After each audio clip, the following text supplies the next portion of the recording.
Et salut à tous les amis, c'est StyleGeek, j'espère que vous allez bien. Aujourd'hui on se retrouve dans une nouvelle vidéo. Avant que la vidéo ne commence, je vais couper le son de mon iPhone pour qu'on ne soit plus dérangé bien sûr par cet audio bruit de sonnerie d'iPhone. Donc en tout cas j'espère que tout le monde va bien, vous avez passé un bon week-end. Aujourd'hui on se retrouve, on est le lundi 14 mars 2022 bien sûr. On continue cette série sur les vidéos du RIC communautaire, donc le lundi, le vendredi et le mercredi bien entendu. Donc là on va finir cette semaine et ensuite on va faire une petite pause sur le RIC communautaire et on reviendra d'ici quelques jours, quelques semaines peut-être sur les vidéos du RIC communautaire. Donc avant que la vidéo ne commence un peu plus poussée, on va dire, on va tout d'abord remercier notre partenaire. Donc pour le moment, on a trois partenaires principaux pour le RIC communautaire. Donc tout bonnement, place à la petite sponsor du RIC communautaire, les amis. C'est parti, c'est tout. Donc tout d'abord, on se retrouve sur le site du partenaire qui est simplement Material Mining. Avant de continuer un peu, de vous montrer un peu son site internet, n'oubliez pas qu'avec le code promo STAYGEEK, donc vous aurez le code dans la description, vous avez le droit à 1% de réduction sur les GPU uniquement à partir de 1000 euros d'achat et vous aurez une réduction de 2% sur votre seconde commande si vous revenez passer une commande bien sûr chez Material Mining. Donc, le point très important sur Material Mining, c'est qu'ils ont beaucoup de GPU, énormément de choix. Donc après, à vous de choisir le meilleur GPU. Moi, je vais vous donner mes 3 GPU que je peux vous conseiller pour débuter le mining. Et puis, on se retrouve tout de suite. Comme je vous le disais, on se retrouve sur la page des cartes graphiques de chez Material Mining. Alors tout simplement, moi, mon coup de cœur que j'ai eu pour cette carte graphique, c'est simplement la 1660 Super de chez Asus, la Dual Fan, qui est très bonne, surtout que c'est un peu le modèle haut de gamme, comme vous avez expliqué dans la dernière vidéo. C'est d'ailleurs cette carte-là qu'ils nous ont gentiment envoyée pour le rig communautaire, donc le rig qui va servir à vous. Donc ça, c'est une des cartes que je peux vous conseiller, puisque je l'ai testée, elle est très bonne. Ensuite, on a quoi? On a toutes les 1660 Ti, vous voyez, elles sont ici. Donc après, vous avez de toutes les sortes. Les prix varient en fonction, bien sûr, des constructeurs. Moi, ce que je peux vous conseiller, si vous débutez, c'est vraiment de partir sur de la 1660 Super, 1660 Ti ou tout bonnement de la 2060 qui sont tout simplement des cartes, avec un fort potentiel pour les débutants.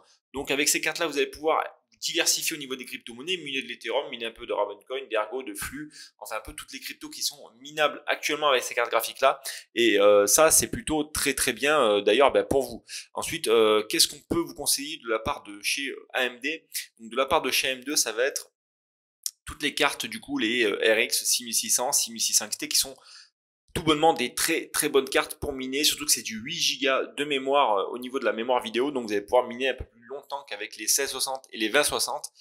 Pour une console qui est nettement inférieure de 40%, on est sur du 45-50 watts suivant vos overclocks, et ça tourne aux alentours de 29 jusqu'à 33 mAh, donc ça c'est des cartes que moi je peux vous conseiller, en tout cas chez Material Mining. Donc ils ont un très gros stock de cartes graphiques bien entendu, donc n'hésitez pas à aller faire un tour chez Material Mining, et nous on continue la vidéo tout de suite, c'est parti les amis.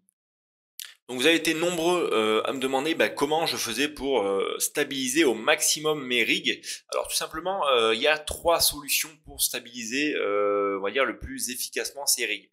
Donc la première solution, ça va être de choisir le mineur adéquat en fait avec vos cartes graphiques. Vous avez vu quand vous choisissez tout simplement un mineur, que vous créez une feuille de route, on va les faire ensemble. Ils vont vous demander de choisir des mineurs. Donc après vous allez me dire mais comment choisir un mineur quand on ne connaît pas, et par rapport à nos cartes graphiques, comment le choisir, comment trouver le bon. Donc tout simplement on va faire comme si on faisait une feuille de route, vous voyez que je vous, voilà, hop, Ethereum, on va sélectionner la pool de 2Miner. Celle-là c'est ma pool coup de cœur les amis, c'est celle que j'utilise depuis bientôt un an et c'est le top du top, je peux que vous la conseiller. Alors ensuite le mineur, ça va être simple, tout simplement vous allez voir quand vous sélectionnez le mineur, vous avez il vous propose de miner pour du Nvidia et pour du AMD. Ça veut dire que le mineur est compatible pour les deux cartes graphiques. Cependant, il y en a qui réagissent beaucoup mieux que d'autres. Si vous mettez sur votre rig, si vous mixez donc du Nvidia et du AMD, ça se peut que votre rig plante suivant vos overclocks, si vous avez des BIOS modes, si vos overclocks sont trop puissants, si vous avez mal réglé la power limit, etc. Donc la solution que je peux vous proposer, vous voyez qu'il y en avait, vous êtes là en tant que débutant, vous dites putain j'aimerais bien me lancer, mais il y a énormément de mineurs, lequel choisir? Et encore la liste elle est très longue, vous voyez, vous avez de tout, vous avez du Nvidia, du AMD, même du CPU, et bientôt on va avoir Intel qui va bientôt arriver avec ces GPU là, donc ça va être vraiment intéressant. Vous voyez qu'il y a même ASIC ici avec ASIC Miner, et donc du coup on a énormément de mineurs disponibles. Alors moi ce que je peux vous conseiller c'est tout bonnement de faire des tests suivant vos cartes graphiques, vous laissez tourner votre mineur une journée quand vous testez un nouveau mineur et vous allez voir que suivant ce que vous lui appliquez comme overclock, il va falloir faire des tests et la meilleure façon, comme je vous disais depuis toujours, je vous ai toujours dit, la meilleure façon d'arriver à trouver un réglage optimisé, et ben ça va être tout simplement de faire des tests avec vos cartes graphiques en réel. Et donc là par exemple, moi ce que je peux vous conseiller, ce que j'ai testé et ce qui est vraiment intéressant au niveau du rendement, au niveau de la stabilité, c'est comme vous pouvez le voir ici quand on va dans ma ferme, vous voyez que j'utilise beaucoup de T-Rex. Donc ça c'est ce qui est recommandé pour les Nvidia. Alors après pas toutes les Nvidia parce que je sais qu'avec les séries les 2080, 2080 Super et les 2070, elles étaient pas très stables sur T-Rex. Enfin après ça dépend encore une fois des modèles, ça va dépendre en fait de chaque modèle de carte graphique. Et donc c'est pour ça que moi j'ai fait des tests et ce qui ressort le plus stable et le plus rentable et qui a jamais quasiment de chair invalide, c'est avec T-Rex, avec mes overclocks que j'ai appliqués. Vous voyez que c'est des rigs qui tournent depuis 8 jours et 4 heures, donc je les ai coupés, je les ai rallumés. C'est des rigs qui tournaient depuis 17 jours déjà, les deux premiers en haut. Simplement parce que j'ai modifié, j'ai rangé un peu la cage, les câbles et tout. Il y avait des câbles qui servaient beaucoup à rien, donc j'ai un peu tout rangé proprement pour que ça soit vraiment clean et que histoire de cleaner le truc. Donc T-Rex est très très performant. Vous voyez que quand on clique ici par exemple et qu'on voit tout simplement mes cartes graphiques, donc vous voyez qu'il y a que sur 8 jours, on est à 99,96% sur 39 116 shares. Donc je vous laisse si vous voulez copier mes overclocks. Donc ça c'est tous des réglages qui vont s'appliquer pour les 3070 non LHR bien entendu. Donc vous voyez qu'on consomme 120 watts sur iOS avec 61 sur 57 mH. Donc très très bon rendement, très très bon ratio. Au niveau des températures, vous voyez qu'on est à 54, 48, 55, 42, 52, 49, etc. Donc ça reste des températures qui sont excellentes. Vous voyez qu'on a même une Asus. Donc ça c'est pareil, c'est les Asus. Moi j'adore la marque Asus. C'est des cartes qui sont tout bonnement excellentes. On a on va dire qu'Asus pour moi c'est sur les modèles que j'ai achetés, c'est comme si j'avais acheté du haut de gamme en carte graphique. Elles sont vraiment excellentes. Ça c'est la Dual Fan, toujours pareil avec le petit RGB sur le côté, tout très très sympathique. Vous voyez que 109 watts, c'est dingue, c'est de la bombe. Enfin on est content, hein, les overclocks c'est les mêmes. Et encore vous pouvez pousser jusqu'à 2600, 2650 en mémoire.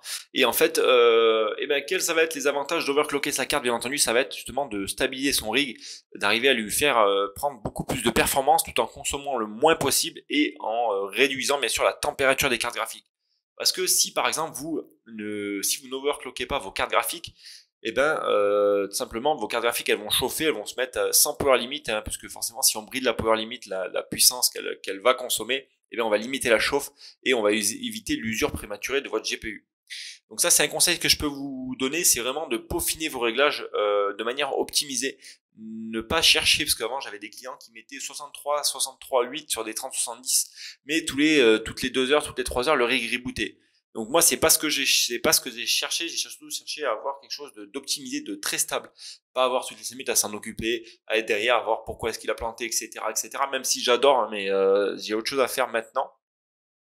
Donc le but ça va être d'avoir des rigs qui sont optimisés au maximum. Ensuite une des choses pour optimiser au maximum iOS, ça va être d'optimiser, de stabiliser vos rigs au maximum, ça va être de mettre à jour votre version de iOS suivant.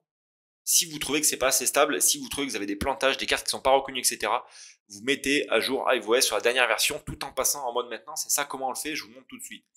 Donc vous allez tout simplement ici, il y a marqué Worker Option tout en haut. Alors attendez, bougez pas, je vais vous modifier le setup.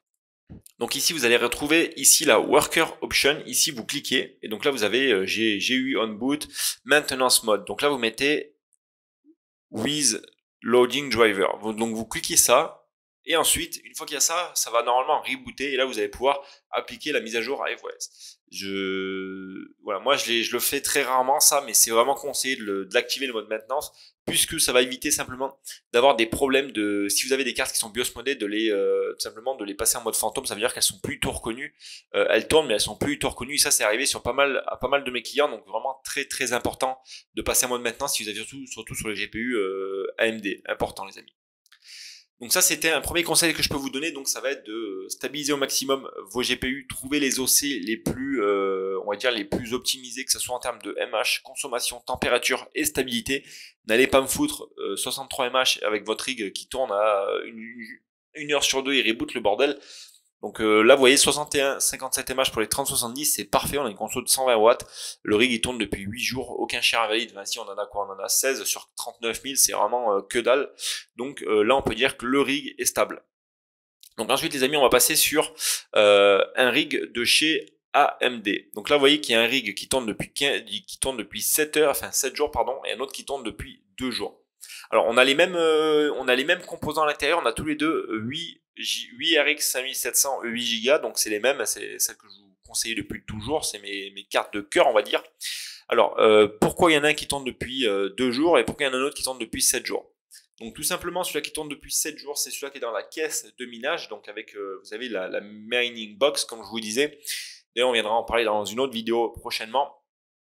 Et tout simplement, c'est la folie, ces caisses-là. Vous avez une BTC S37, les cartes qui sont posées dessus, les ventilateurs qui s'ouvrent derrière, une petite clé USB et roule ma poule, c'est parti.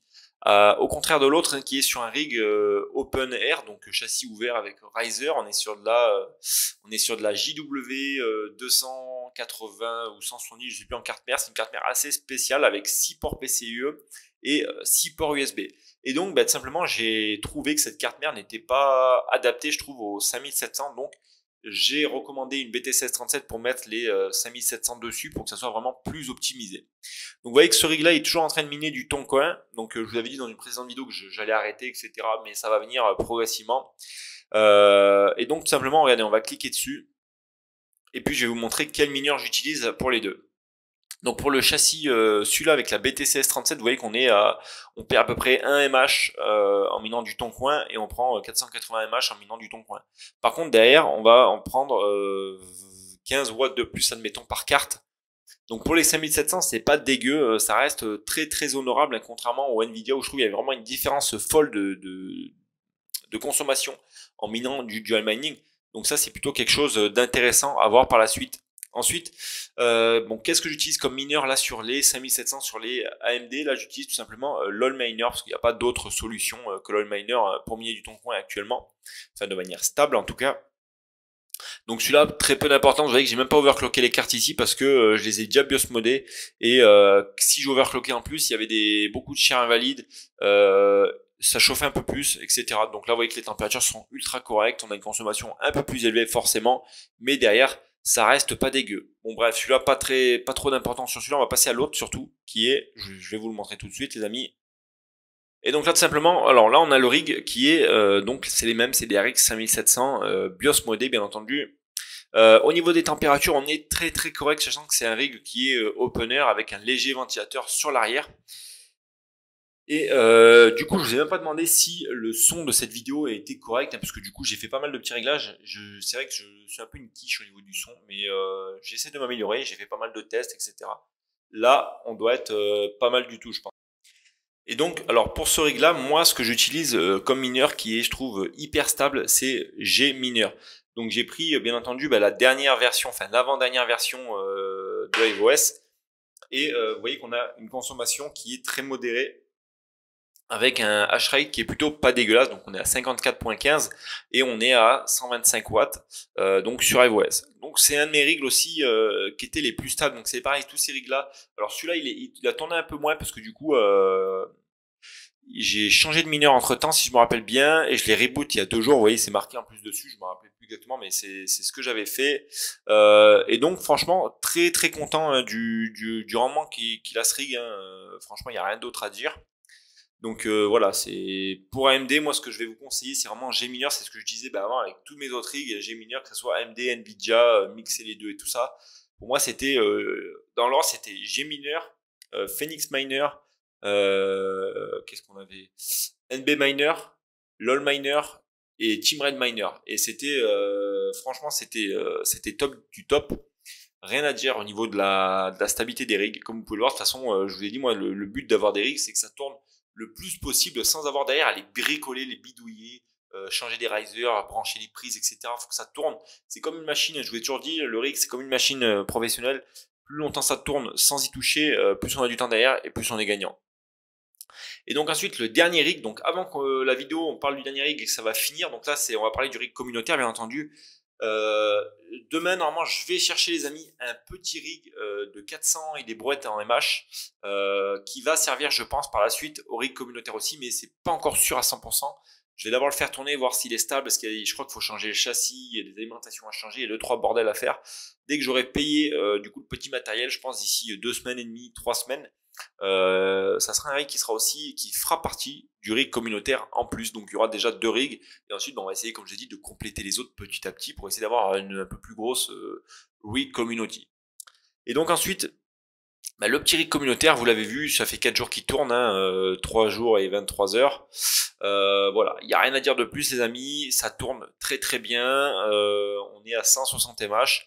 D'ailleurs, mercredi, les amis, il y a le tirage au sort pour le premier gagnant et la première semaine du rig communautaire. Donc, pour rappel, si vous n'avez toujours pas participé, vous allez liker la vidéo, vous abonner YouTube, Instagram, vous mettez votre adresse de réception sur la photo sur Instagram, tout simplement. Mettez la limite de paiement à 0.01, je pense, ça devrait suffire. Et puis, au pire, si vous recevez 2 paiements, vous aurez juste à payer un peu les frais qui sont très très bas en ce moment. Mais voilà, le premier tirage au sort a lieu mercredi à 20 h normalement. Puis voilà, dites-moi si ça vous dirait un petit live, qu'on se refasse un live soit sur YouTube, soit sur Twitch, je sais plus, je sais même plus comment on fait ça, il faudrait que je me remette à faire ça. Mais voilà, en tout cas les amis, on finit cette petite vidéo un peu rapidement là sur le rig communautaire parce qu'il n'y a rien d'autre à dire dessus. Je vous ai déjà fait trop de vidéos dessus, on continue un petit peu à en faire. On remercie en tout cas le partenaire qui était Material Mining et puis on continue tout simplement, je vous dis à demain pour de nouvelles vidéos.